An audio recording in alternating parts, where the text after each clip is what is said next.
Edwards Lifesciences just posted a massive Q2 beat. Revenue came in at $1.74 billion, adjusted EPS hit 78 cents, and they raised full-year guidance pretty much across the board. Yeah, the market is definitely digesting a phenomenal quarter from them today. Right, so we are jumping straight into a deep dive on this Q2 2026 earnings report. No intros, we're just getting right to the numbers for you. Because if you're a retail investor following medical tech, this report is basically a masterclass in operating leverage. Exactly. I mean, before we even break down the segment performance, I was actually looking at their corporate logo this morning. Oh, the gray one, right? Yeah, the solid gray square. Usually, medical companies lean into these soft organic designs like soothing blue hearts or a DNA helix, Right, trying to look very gentle. But Edwards has this classic E overlaid with these incredibly precise intersecting geometric circles and grid lines. It looks like a drafting blueprint, like something from an aerospace company. Exactly. And honestly, that aesthetic perfectly represents their entire thesis. They sit right on that razor's edge where raw biological science meets absolute, uncompromising precision engineering. That's a great way to look at it because, we are going to be throwing around a lot of dollars and percentages today. A lot of them. But in the med tech sector, you really have to view financial health as the engine that guarantees these life-saving devices actually reach patients. Right. A jump in revenue isn't just a win for shareholders. No, it directly correlates to how many hospitals can afford the tools. It means basically how many aging parents get a new lease on life. Well, let's get into the sheer scale of that engine. So sales hit $1.74 billion. That's a 13.6% reported growth rate. Which is huge. And the report notes that's 12.5% on a constant currency basis. Right. And for anyone listening who isn't staring at Forex charts all day, that just means they stripped out the random fluctuations of global exchange rates, right? Exactly. It just shows the actual underlying volume of products they moved. And the CEO, Bernard Zovighian, explicitly called this stronger than expected sales growth. Yeah, management is clearly confident. And it translates straight down to the bottom line. I mean, adjusted earnings per share came in at 78 cents. But the metric that really jumped off the page for me, especially for a hardware manufacturer, is the gross profit margin. Oh, the margin is incredible. It held totally stable at 77.5%. Which is wild. Keeping nearly 78 cents of profit on every dollar of revenue for a highly complex, sterilized physical device. It's almost like software-level margins. It really is, and they manage that despite some heavy foreign exchange headwinds. Because they offset those currency issues by driving down internal manufacturing costs, right? Yeah, exactly. It points to a highly optimized production floor. They're just getting better and cheaper at building these incredibly complicated things. Speaking of costs, here's a part of the balance sheet I wanted your take on. Their R&D expenses for the quarter were $279 million. A massive number on its own. Right. But as a percentage of overall sales, that R&D spend actually dropped. It went down to 16% of sales, compared to 18% this time last year. Yeah, I saw that. So my immediate thought was, wait, are they cutting corners on innovation?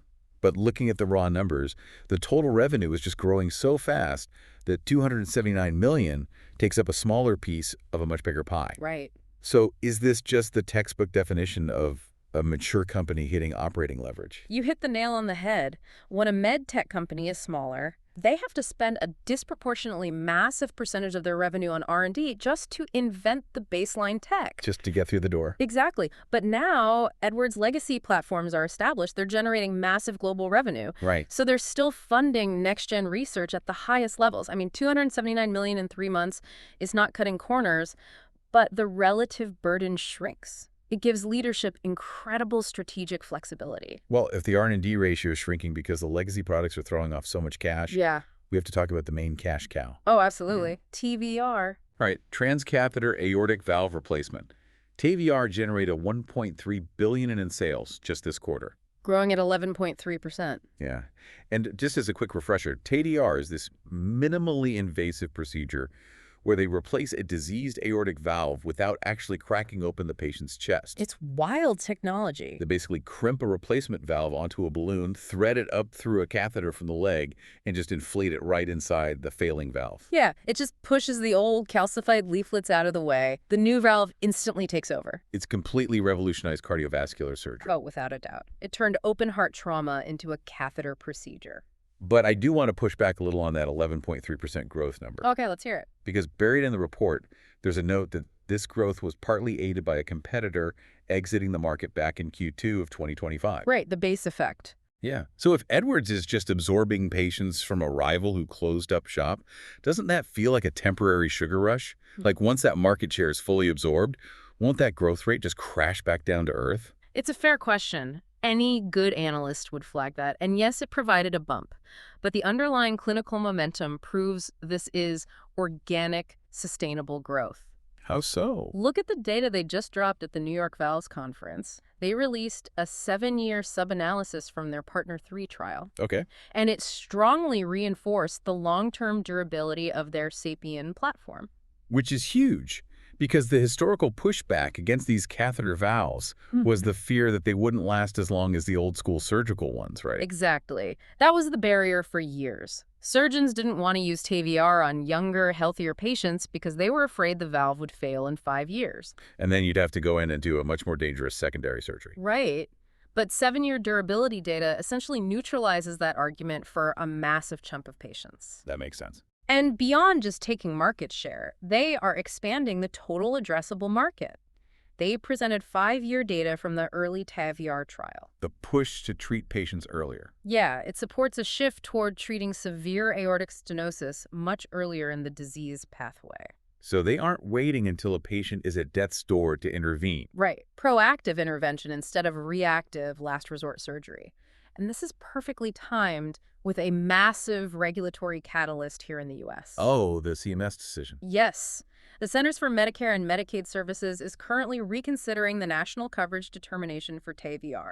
We're expecting a final memo in September. So if Medicare updates its coverage based on this treat earlier evidence, they're essentially lowering the bureaucratic drawbridge. Exactly. It removes the friction and lets doctors offer this therapy to a way broader demographic of Medicare patients. It's a huge potential catalyst for future volume. Okay, so TAVR is the established heavyweight printing billions. Yeah. But we know investors are always looking for what's next to justify future valuations. Which brings us to TMTT, the Transcatheter Mitral and Tricuspid Therapies Division. Now, this is where the engineering gets exponentially harder. Right, because the aortic valve is relatively straightforward, right? It's high pressure, but it's a circular structure. Yeah. But the mitral and tricuspid valves are entirely different beasts. They're these complex, floppy, asymmetrical structures. They have intricate subvalvular rigging. Wow. So trying to repair them with a catheter is an absolute nightmare for engineers. Which makes the numbers out of TMTT so fascinating. Sales were way smaller in absolute terms, $195.9 million for the quarter. Right. But the growth rate was a staggering 47.3%. Just explosive. It feels exactly like a hyper-growth startup living inside the safety of a mature blue-chip company. That's a perfect analogy. And the tools driving that startup level velocity are their Pascal repair system and the Evo Croup replacement system. The Pascal system is the one using TEER technology, right? Mm. Transcatheter edge-to-edge repair. Yes, gear. Imagine a tiny, sophisticated metallic clothespin delivered through a catheter. The doctor uses it to basically grab the floppy, leaking edges of the mitral valve and clip them together. Oh, wow. Yeah, it forces the valve to close properly so blood doesn't flow backward into the lungs. And the adoption rate for these tools is surging across the U.S. and Europe because, they're actually generating hard, real-world outcomes. Exactly. They are showing reductions in all-cause mortality and, crucially, reductions in heart failure hospitalizations. Which hospital administrators love. If you can prove your device keeps patients out of incredibly expensive ICU beds, adopting it is a very easy financial decision. It pays for itself in their eyes. What's next for this division, then? Well, looking ahead, Edwards expects Q4 approvals in both the U.S. and Europe for their next-gen Pascal system. It features something they call capture clarity technology. Meaning better visualization for the surgeon. Basically, yeah. Yeah. Better navigation. And they're also doing a very measured launch of the SAPIEN M3 system. I noticed they emphasized that phrase in the report, measured launch, for the SAPIEN M3. Yeah, that's intentional. It's an entirely different approach for patients whose anatomy just doesn't work for that clothespin-style TEER repair. But they aren't just blasting this out to every hospital that will buy it. No, not at all. They are prioritizing procedural excellence, making sure doctors actually know how to deploy it perfectly in select centers first. It's a disciplined rollout. It protects the product's reputation from early surgical errors. Because a bad early track record can kill a medical device entirely. Exactly. It's a long-term play. They want a specific catheter tool for every conceivable anatomical problem a surgeon might face. Okay, so the catheter stuff is clearly dominating the growth narrative. But we shouldn't ignore the traditional surgical tools. No, they're still a foundational piece of the business. Surgical sales grew 6.5% to $284 million. And that was backed by the adoption of their Resilia tissue therapies, stuff like Inspiris and Mitris. And this circles right back to the durability conversation. Yeah. Edwards just presented 10-year data from their COMMENCE trial. On the Resilia tissue. Yeah. It showed an incredibly low rate of structural valve deterioration over a full decade, even in a younger patient cohort. So for patients who absolutely have to get their chest opened up, knowing the new valves won't fail for at least a decade is a massive victory. It's huge for peace of mind and clinical outcomes. They also got U.S. approval for something called Ecliptus, which rolls out later this year. It's a surgical left atrial appendage system. Right, the LAA. For context, the left atrial appendage is this small, ear-shaped sac in the heart's muscle wall. In patients with irregular heartbeats, like AFib, blood can pool in there, clot, and cause a stroke. Right. It's a huge risk factor. So Ecliptus manages that appendage during open heart surgery to eliminate the stroke risk. It's a brilliant cross-sell. If the surgeon already has the chest open to replace a valve, giving them a tool to simultaneously eliminate stroke risk is just highly efficient. Definitely. Okay, so we've looked at the incredible momentum of the hardware. Yeah. But we have to look under the hood of the financials now. Ah, yes. The tax issue. Because Edwards got hit with a massive, unexpected administrative curveball this quarter. Their GAAP effective tax rate jumped all the way to 53.6%. Yeah, a 53% corporate tax rate on paper is enough to give any shareholder whiplash. To put it mildly, the report explains this was driven by a $188.2 million valuation allowance. And this was because of a sudden California budget law change enacted on June 29, 2026. June 29th. Literally the day before the financial quarter ended. The timing is almost comedic. It's brutal. The state legislature restricted the usage of R&D tax credits, and suddenly Edwards' accounting department had to scramble to alter their books by $188 million overnight. Yeah, and the rate was also impacted by delays in global Pillar 2 safe harbor tax legislation. Right, Pillar 2 being that international OECD agreement trying to enforce a global minimum corporate tax of 15% just to stop profit shifting to tax havens. Exactly. But this whole situation raises a vital distinction for you retail investors analyzing these reports. You have to know the difference between GAAP accounting and actual cash flow. GAAP being generally accepted accounting principles. Right. When Edwards takes a $188 million valuation allowance against deferred tax assets, it absolutely does not mean they had to wire $188 million in cash to California on June 29th. Okay, so it's a non-cash accounting adjustment. They basically lost paper wealth. Correct. They had accumulated these previous R&D credits they were planning to use to lower their actual cash tax bill in future years. And California suddenly said, nope, you can't use those anymore. Yeah. So Edwards had to recognize the loss of that future asset on their books right now, which mathematically spikes the GAAP tax rate for Q2.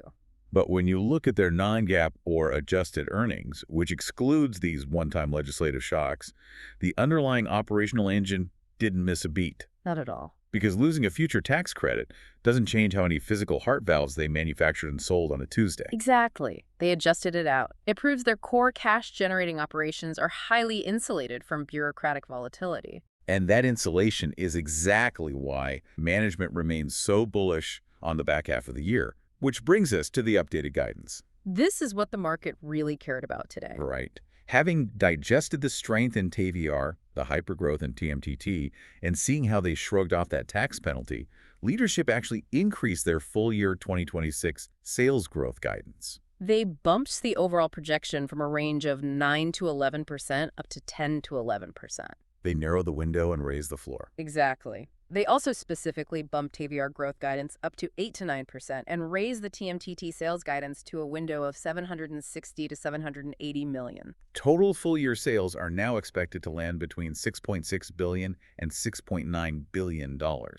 And they reaffirm their adjusted EPS guidance of 2.95 to 3.05. Which represents a 17% growth rate at the midpoint. It honestly reminds me of a marathon runner who gets to mile 13, assesses how they feel, and intentionally decides to speed up their target pace for the second half. Oh, totally. They aren't just coasting, they are explicitly doubling down on their confidence to the market. Well, they have the endurance to back up that pace. They are sitting on a fortress balance sheet right now. Yeah. $2.9 billion in cash and cash equivalents, And they still have $1.5 billion remaining in their share repurchase authorization. which is a huge safety net for investors. Huge. If the broader macro environment gets shaky and the stock market dips, Edwards has a $1.5 billion war chest ready to just buy back their own stock at a discount. Which inherently supports the stock price and increases the value of the remaining shares. Exactly. It's a massive floor under the stock. Well, we've covered the mechanical innovations, the tax headaches, the clinical trials, the balance sheet. But taking a step back, the overarching theme of this entire report, especially with trials like early TAVR, is this medical push to treat severe aortic stenosis proactively. Yeah, treating it much earlier in the disease pathway, moving away from the model of waiting for the biological system to reach catastrophic failure. Right. So if devices like TAVR become standard interventions much earlier in a patient's life, how might this fundamentally shift the timeline of human aging? It's a profound shift in perspective, really. I mean, could we be approaching a future where having a heart valve replaced is as routine, preemptive, and normalizing as getting a knee or a hip replacement? I think we are. We already treat structural joint decay in knees and hips as a totally solvable mechanical issue. Right. It restores quality of life for decades. If the medical community starts treating cardiovascular decay with that same preemptive mechanical mindset, swapping out the failing biological tissue for precision engineering long before the system enters crisis mode, it completely changes the demographic landscape of aging. It brings us full circle to that logo we discussed at the top of the show. Yeah, the biology inevitably wears down. But when you can safely and routinely overlay it with the precision engineering of a perfect manufactured valve, you aren't just managing a disease anymore. You are rewriting the structural limits of the human body for you and your loved ones. It's something to think about the next time you feel a heartbeat. Absolutely. Well, that wraps up our deep dive into Edwards Lifesciences for today. Make sure you hit follow on the show for our daily earnings coverage, and we will catch you on the next deep dive.